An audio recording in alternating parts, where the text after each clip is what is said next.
बुढ़ापे में औलाद साथ क्यों छोड़ जाती है? जानिए भगवान शिव से। भगवान भोले बाबा ने माता पार्वती को बताया कि बुढ़ापे में औलाद साथ क्यों छोड़ जाती है। आज का वीडियो सभी को अवश्य पूरा देखना चाहिए, क्योंकि बुढ़ापा तो एक दिन सभी का आएगा। जो आज बालक है वह कल युवा बनेगा, परसों जवान होगा और आगे फिर बुढ़ापा स्वीकार करना ही पड़ेगा। चाहे कोई लाख जतन कर ले फिर भी इसमें किसी की नहीं चलती है। ऐसा नहीं है कि कोई व्यक्ति अधिक धनवान है तो वह कुछ रिश्वत दे देगा और बुढ़ापा उस पर असर नहीं करेगा। ऐसा नहीं है कि कोई बड़ा बहादुर है, लोग उससे डरते हैं तो बुढ़ापा भी उसके डर से उसके पास नहीं जाएगा। चाहे कोई ज्ञानी हो, धनी हो, बलशाली हो या गुणकारी हो, सबके सारे हुनर धरे के धरे रह जाएंगे जब बुढ़ापा आपके ऊपर आएगा। इसलिए यह कथा आप सबको ध्यान से सुननी चाहिए। आप लोगों को इस वीडियो से पता चलेगा कि औलाद बुढ़ापे में साथ क्यों छोड़ जाती है। इस बात को समझने के लिए हमें इस कहानी और कथा ध्यान से सुनना होगा। नमस्कार दोस्तों, आप सभी लोगों से निवेदन है कि इस कथा को सुनने से पहले कमेंट बॉक्स में हर हर महादेव अवश्य लिखें। भगवान भोले बाबा माता पार्वती को कथा सुनना आरंभ करते हैं। शिवजी कहते हैं, हे गौरी, प्राचीन काल की बात है, एक गांव में एक बहुत बड़ा वट वृक्ष था। उस वृक्ष पर रहने के लिए हजारों किलोमीटर दूर से बहुत सारे पक्षी आते थे और सभी पक्षी दिन भर चहचहाते रहते थे। अर्थात पूरे जंगल के पक्षी उस वट वृक्ष पर विश्राम करने के लिए जाते रहते थे। कुछ पक्षियों का तो वह वृक्ष स्थायी निवास था। उस वृक्ष पर रहकर सभी पक्षी अपार आनंद की अनुभूति प्राप्त करते थे। फिर भगवान भोले बाबा कहते हैं, हे गौरी, जब किसी स्थान पर या किसी व्यक्ति के साथ हम लंबे समय तक रहते हैं तो हमें उससे लगाव हो जाता है। इसी तरह उस वृक्ष पर रहने वाले सभी पक्षियों को उस वट वृक्ष से मोह हो गया था। फिर भगवान भोले बाबा कहते हैं, हे गौरी, एक दिन की बात है, उस गांव में सूखा पड़ गया। कई वर्षों से बारिश नहीं हुई थी। एक दिन ऐसा समय आ गया कि वह वट वृक्ष सूखकर मुरझाने लगा। वह वट वृक्ष भी पानी ना मिलने के कारण सूखने लगा। समस्त पक्षी धीरे धीरे करके उस वृक्ष को छोड़ करके जाने लगे। जब वह वृक्ष पूरे तरीके से सूख गया और उसके पत्ते डालियां टूटकर नीचे गिरने लगे तो उस वृक्ष पर रहने वाले सारे पक्षी उस वृक्ष को त्याग करके किसी दूसरे स्थान पर चले गए। आगे भगवान भोले बाबा कहते हैं, हे गौरी, केवल एक बूढ़ी चिड़िया उस वृक्ष पर अकेली बैठी रह गई। उसने देखा कि वृक्ष पर रहने वाले सारे पक्षी एक एक करके वहां से जा चुके हैं। कुछ पक्षियों ने उस बूढ़ी चिड़िया से भी चलने को कहा, परंतु चिड़िया ने जाने से साफ मना कर दिया। उस बूढ़ी चिड़िया ने सोचा कि मेरा जन्म इसी वृक्ष पर हुआ है, इसी वृक्ष पर मैं खेलकूद कर बड़ी हुई हूँ। मेरे जीवन के सारे सुख मुझे इसी वट वृक्ष ने दिए हैं और आज जब इसके ऊपर विपत्ति आई है तो मैं इसे विपत्ति में अकेला छोड़कर कैसे जा सकती हूँ।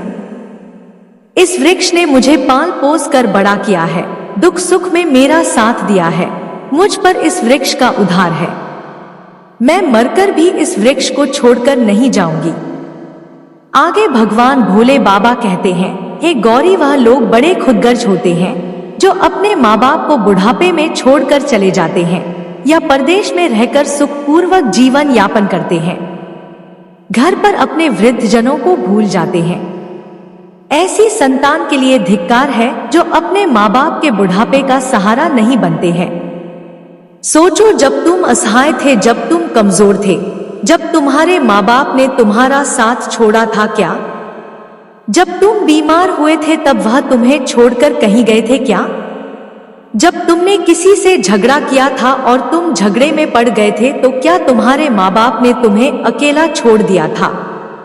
जब तुम्हारे माँ बाप के मन में कभी किसी अच्छी को खाने की इच्छा उत्पन्न हुई थी तब उन्होंने वह चीज पहले तुम्हें न देकर कभी अकेले खाई थी क्या? आज वह बूढ़े हो गए हैं तो तुम्हें उनसे घृणा होने लगी है। तुम्हारे लिए उन्होंने अपना संपूर्ण जीवन वार दिया। तुम उनके लिए इतना भी नहीं कर सकते हो कि उनके बुढ़ापे की लाठी बन जाओ।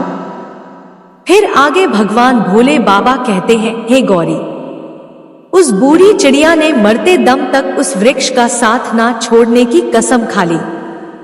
कुछ दिन और बीते तो वह वृक्ष बिल्कुल जर्जर हो गया। अब दीमक भी उसे खाने लगी, लेकिन चिड़िया उसे छोड़कर नहीं गई। दिन में थोड़ा इधर उधर घूम घाम कर अपना भोजन जुटा लेती थी और शाम होने पर उसी सूखे हुए वृक्ष पर आकर बैठ जाती थी। इसी तरह से कई महीने बीत गए। आगे भगवान भोले बाबा कहते हैं, हे गौरी, जो पक्षी उस वृक्ष को छोड़कर दूसरे स्थान पर चले गए थे, उन्होंने सोचा कि चिड़िया दादी अभी भी उसी सूखे वृक्ष पर बैठी रहती हैं, क्यों ना हम सब मिलकर उनके पास चले और उन्हें समझा बुझाकर अपने पास बुला लाएं। यही सोचकर कुछ पक्षी बूढ़ी चिड़िया के पास गए और उसको अपने साथ चलने का आग्रह किया। कहने लगे, हे पक्षी दादी, तुम कहाँ इस सूखे वृक्ष पर बैठी रहती हो? इस वृक्ष का जीवन खत्म हो चुका है। मरे हुए के साथ में मरना कहाँ की समझदारी है? यह वृक्ष बिल्कुल जर्जर हो गया है। दीमक इसे रात दिन खा रही है। किसी दिन हवा के तेज झोंके से यह गिर जाएगा, फिर तुम कहाँ जाओगी? फिर आगे उस बुढ़ी चिड़िया से वह सभी चिड़िया कहती हैं, हे दादी, विद्वान लोग कहते हैं कि शत्रु, कर्जा, अग्नि और बीमारी, इन चारों को समय रहते दबा देना चाहिए। जो इनसे अपना समाधान नहीं करता है वह बेमौत मारा जाता है। ठीक इसी प्रकार तुम्हें भी इस वृक्ष को छोड़कर किसी खुशहाल स्थान पर अपना निवास बना लेना चाहिए।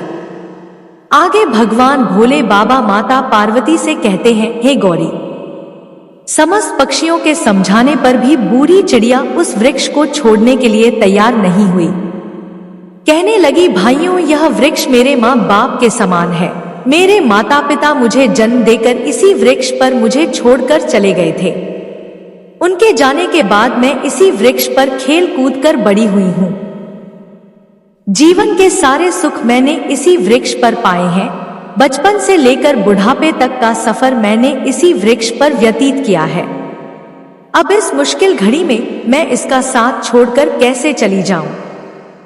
यह मेरी सबसे बड़ी खुदगर्जी होगी, क्योंकि कहते हैं, भक्त, सेवक और शरणागत जो यह कहता हो कि मैं आपका ही हूं, तो इन लोगों को संकट पड़ने पर भी नहीं छोड़ना चाहिए।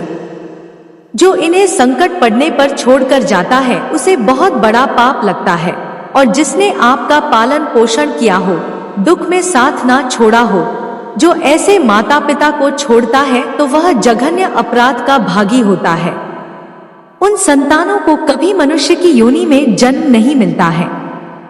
चिड़िया ने कहा, मैं अपनी मृत्यु तक इसी वृक्ष पर रहूंगी। आप लोग जाइए यहां से, मैं यहां से नहीं जाना चाहती हूं। भगवान भोले बाबा माता गौरी से कहते हैं, हे गौरी, उस चिड़िया की बात सुनकर सारे पक्षी निराश हो जाते हैं और वहां से सभी लौटकर वापस चले जाते हैं। कुछ कुछ पक्षी तो कहने लगते हैं कि भाई, इस बूढ़ी चिड़िया की बुद्धि खराब हो गई है, इसीलिए उसे हमारा समझाना अच्छा नहीं लगता है।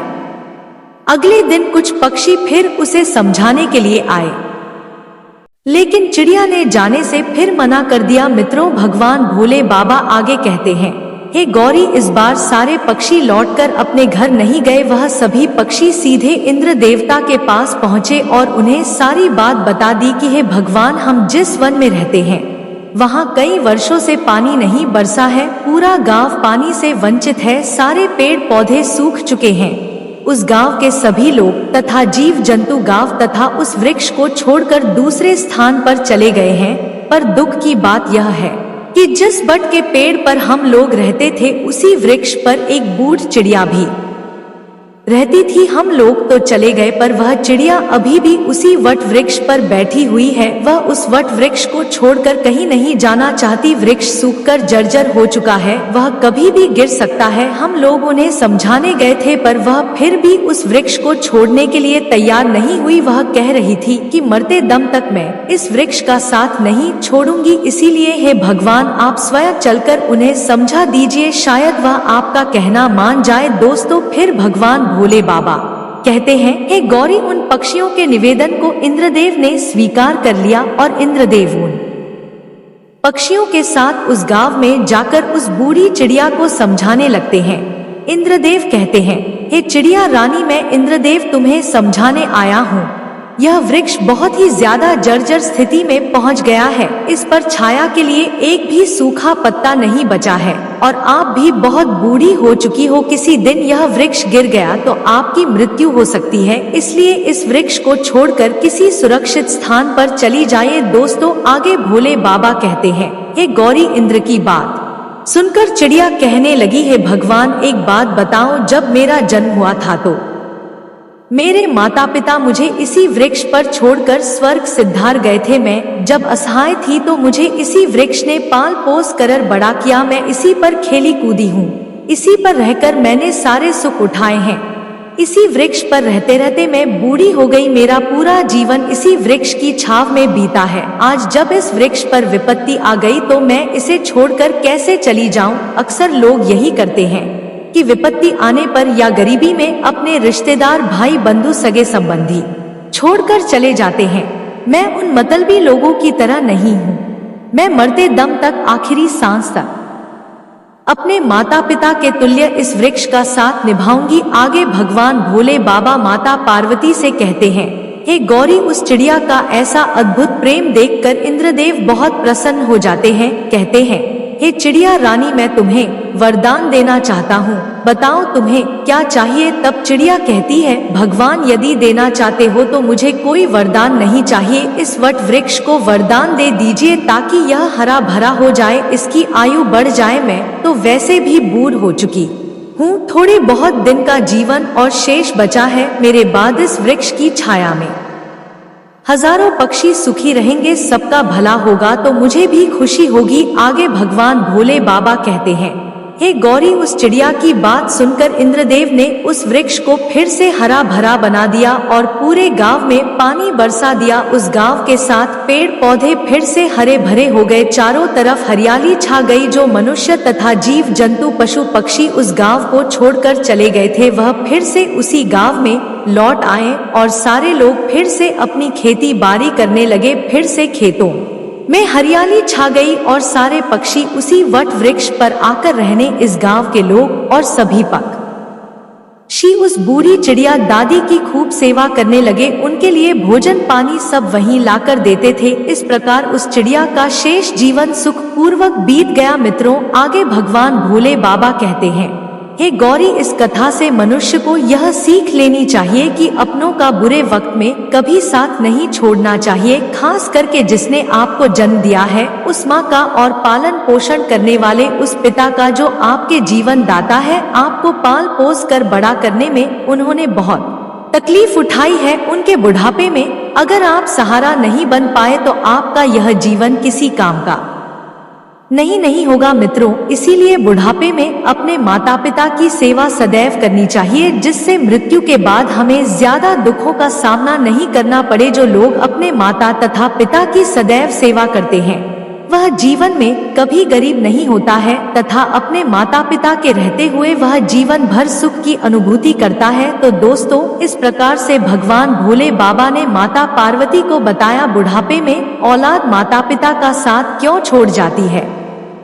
कथा पसंद आई हो तो वीडियो को लाइक जरूर करें और कमेंट में हर हर महादेव और जय मां पार्वती लिखकर चैनल को सब्सक्राइब करके बेल आइकन ऑल पर प्रेस कर लीजिए, जिससे आप सभी को आध्यात्मिक जानकारी सबसे पहले प्राप्त हो सके। और दोस्तों, वीडियो को पूरा देखने के लिए आप सभी लोगों का धन्यवाद।